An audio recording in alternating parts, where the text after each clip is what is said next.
तो दोस्तों आज तारीख है 8 मई और आज की इस वीडियो में हम वो तमाम बड़ी खबरों के बारे में बात करने वाले हैं। लेकिन उससे पहले आपको एक ज़रूरी बात बता दें कि इस वीडियो के बीच में आपसे एक बहुत ही आसान सा सवाल पूछा जाएगा और उस सवाल का सही जवाब कमेंट करने पर आप 500 रुपये तक जीत सकते हैं। इसीलिए कृपया करके वीडियो को पूरा देखिएगा। तो आज हम कई बड़ी खबरों के बारे में बात करने वाले हैं, जैसे कि सरकार ने अचानक बदला नियम, इन मजदूरों को घर जाने के लिए नहीं मिलेगी छूट। इस खबर के बारे में हम विस्तार से जानेंगे। इसके अलावा अगली बड़ी खबर की बात करें तो वो है कि आज दिल्ली के इस राज्य से चलेंगी कुल 3 ट्रेनें। जानिए कौन लोग कर सकेंगे सफ़र। इसके अलावा अगली बड़ी खबर की बात करें तो वो है कि सरकार ने अचानक बदला नियम, इन लोगों को गृहनगर जाने की नहीं मिलेगी छूट। इसके बाद अगली खबर देखें तो उसमें है श्रमिक स्पेशल ट्रेन से बिहार, यूपी और झारखंड जाने वाले प्रवासी मजदूर और छात्र ध्यान दें ये ज़रूरी बातें, वरना लग सकता है भारी जुर्माना। जी हाँ दोस्तों, ये कुछ बड़ी खबरें हैं। इसी के बाद अगली बड़ी खबर की बात करें तो वो है कि विशाखापट्टनम के बाद अब छत्तीसगढ़ के पेपर मिल में हुई गैस लीक, कुल 7 मजदूर आए चपेट में। जी हाँ दोस्तों, इस खबर के बारे में भी हम विस्तार से जानने वाले हैं। तो चलिए यहाँ पर पहली बड़ी खबर की बात करें तो वो है कि सरकार ने अचानक बदला नियम, इन लोगों को अपने घर जाने की नहीं मिलेगी छूट। जी हाँ दोस्तों, गृह मंत्रालय की ओर से ये साफ किया गया है कि अपने घर जाने की छूट उन लोगों के लिए भी नहीं होगी जो किसी वजह के बिना ही अपने गृहनगर जाना चाहते हैं। जी हाँ, गृह सचिव अजय भल्ला की ओर से जारी एक पत्र में ये साफ किया गया है कि लॉकडाउन के दौरान लोगों के आने जाने को लेकर जारी निर्देशों को उन लोगों के लिए नहीं बढ़ाया गया है जो अपने गृहनगर से अलग अन्य जगहों पर काम आदि के सिलसिले में रह रहे हैं, और ना ही ये उन लोगों के लिए है जो बिना किसी वजह से साधारण तरीके से अपने घर जाना चाहते हैं। इसके बाद दोस्तों अगली बड़ी खबर की बात करें तो वो है कि दिल्ली से आज चलेगी इस राज्य के लिए ट्रेन। जानिए कौन लोग कर सकेंगे सफ़र। जी हाँ दोस्तों, लॉकडाउन के बीच राष्ट्रीय राजधानी से पहली विशेष ट्रेन करीब 1200 प्रवासी श्रमिकों को लेकर आज उनके गृह नगर मध्य प्रदेश रवाना होगी। ये श्रमिक बंद की वजह से यहाँ फंसे हुए हैं। एक अधिकारी ने बताया कि दिल्ली के आश्रय गृहों में रह रहे मध्य प्रदेश के करीब 1200 प्रवासी श्रमिकों को लेकर ये ट्रेन उनके राज्य रवाना होगी। अधिकारी ने बताया कि दिल्ली में फंसे बिहार और उत्तर प्रदेश के प्रवासी श्रमिकों को उनके राज्य भेजने के लिए दिल्ली सरकार इन दिनों राज्यों की सरकार से भी बातचीत कर रही है। इसके अलावा अगली बड़ी खबर की बात करें तो वो है कि लॉकडाउन में एसबीआई ने तीसरी बार दी बड़ी राहत, लोन हुआ सस्ता। जी हाँ दोस्तों, देश के सबसे बड़े सरकारी बैंक एसबीआई ने एमसीएलआर में कटौती की है। कटौती के बाद 1 साल का एमसीएलआर 7.40% से घटकर 7.25% पर आ गया है। इसमें 15 आधार अंकों की कमी की गई है, जिससे ग्राहकों को काफ़ी फ़ायदा होगा। नई रेटें 10 मई 2020 से चालू होंगी। इससे ग्राहकों को काफ़ी फ़ायदा होने वाला है। ऐसा इसीलिए क्योंकि उनकी होम लोन की ईएमआई में काफ़ी कमी आएगी। हालांकि अगर आपका होम लोन एसबीआई की एमसीएलआर दर से जुड़ा है तो नई कटौती आपकी ईएमआई को तुरंत नीचे नहीं ला सकती है, क्योंकि एमसीएलआर आधारित कर्ज में आमतौर पर 1 साल का रीसेट क्लोज होता है। इस संदर्भ में एसबीआई ने ये कहा है कि अगर आप 30 साल की अवधि के लिए 25 लाख रुपए का लोन लेते हैं तो जो एमसीएलआर पर आधारित है तो वो आपके होम लोन की ईएमआई करीब 255 रुपये तक कम हो जाएगी। इसके बाद बात करें अगली बड़ी खबर की तो वो है कि श्रमिक स्पेशल ट्रेन से बिहार, यूपी और झारखंड जाने वाले प्रवासी मजदूर और छात्र ध्यान दें ये ज़रूरी बातें, वरना भारी पड़ सकता है जुर्माना।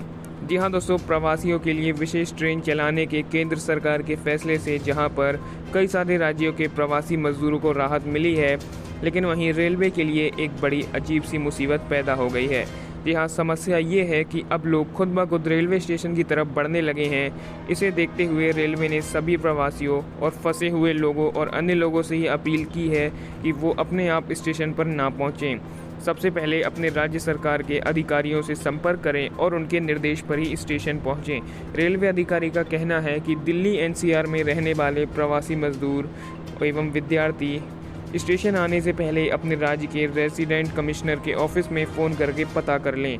प्रवासियों ने यदि वहां तक अभी तक रजिस्ट्रेशन नहीं कराया है तो पहले रजिस्ट्रेशन भी करवा लें, ताकि इसी आधार पर गाड़ियां चलाई जा सकेंगी। इस ट्रेन में वैसे ही यात्री सफ़र कर पाएंगे जिनका रजिस्ट्रेशन हुआ है, यानी प्रवासियों के लिए चलने वाली स्पेशल ट्रेन में सफ़र करने वाले लोगों की एक लिस्ट तैयार की जाएगी और इसी के अनुसार इसमें लोग सफ़र करेंगे। प्रवासी मजदूरों और स्टूडेंट्स आदि को अपने गृह राज्य में इसके लिए आवेदन करना होगा। आपको बता दें कि ट्रेन में सफ़र करने से पहले प्रवासियों की स्क्रीनिंग भी की जाएगी, जिसका इंतज़ाम स्टेशन पर ही होगा। जब यात्री कोरोना की स्क्रीनिंग में सही पाया जाएगा तो उसे ट्रेन में बैठने दिया जाएगा और अगर जांच के दौरान किसी भी तरह की गड़बड़ी पाई जाती है तो फिर यात्री को उसी वक्त अस्पताल भेज दिया जाएगा, यानी उसकी घर वापसी फिर क्वारंटीन अवधि पूरा किए बगैर नहीं होगी।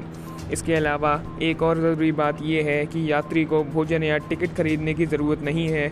यहाँ ध्यान देने वाली बात यह है कि स्पेशल ट्रेनों में सफ़र करने वाले प्रवासी यात्रियों को टिकट लेने की भी ज़रूरत नहीं पड़ेगी। कोविड-19 महामारी के कारण लागू लॉकडाउन के कारण देश भर में जहाँ तहाँ प्रवासी मजदूरों को ट्रेन से उनके गृह राज्य तक पहुँचाने का किराया रेलवे राज्य सरकारों से वसूलेगा।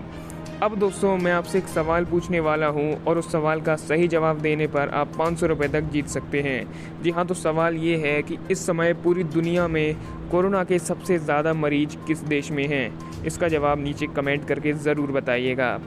अब बढ़ते हैं अगली बड़ी खबर की ओर, तो वो ये है कि सबके लिए कब से चालू होंगी बसें, ट्रेनें और फ्लाइटें। जानिए सरकार का क्या है प्लान। जी हाँ दोस्तों, सभी के मन में अभी भी ये सवाल है कि आखिर कब सरकार फिर से सभी के लिए बस, ट्रेन और फ्लाइट चालू करेगी। इस पर केंद्रीय सड़क परिवहन और राजमार्ग मंत्री नितिन गडकरी का बयान आया है।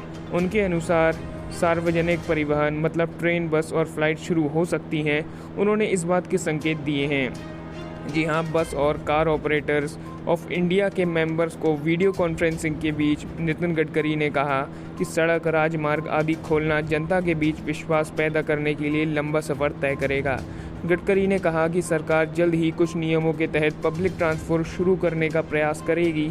वैसे भी बहुत से लोग अटके हुए हैं और उन्हें भी एयरलाइन, रेलवे और बस ट्रांसपोर्ट की आवश्यकता है। इसके बाद अगली बड़ी खबर की बात करें तो वो ये है कि विशाखापट्टनम के बाद छत्तीसगढ़ में भी हुई गैस लीक। जी हाँ दोस्तों, आंध्र प्रदेश के विशाखापट्टनम में गैस लीक हादसे से आज हर कोई दहल गया है।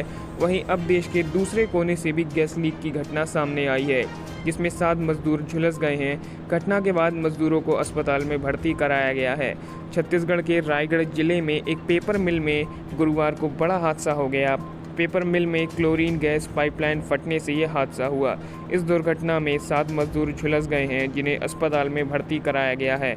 घटना शक्ति प्लस पेपर मिल्स में हुई है। तो दोस्तों, ये तो थी आज की वो सभी बड़ी खबरें। अब आप नीचे हमें कमेंट करके ज़रूर बताइएगा कि क्या आप लॉकडाउन का सही से पालन कर रहे हैं या नहीं। जल्दी से जल्दी नीचे कमेंट करके ज़रूर बता दीजिएगा। फिलहाल इस वीडियो में इतना ही है। कोरोना वायरस से जुड़ी सभी लेटेस्ट न्यूज़ पाने के लिए अभी हमारे चैनल को सब्सक्राइब कीजिएगा और उसके बगल का बेल आइकन भी ध्यान से ज़रूर दबा दीजिए, जिससे कि मैं जो भी नई वीडियोस डालूंगा तो उसका नोटिफिकेशन सबसे पहले आप तक पहुंच पाएगा और आप उस वीडियो को देख पाएंगे। तब तक के लिए दोस्तों, धन्यवाद।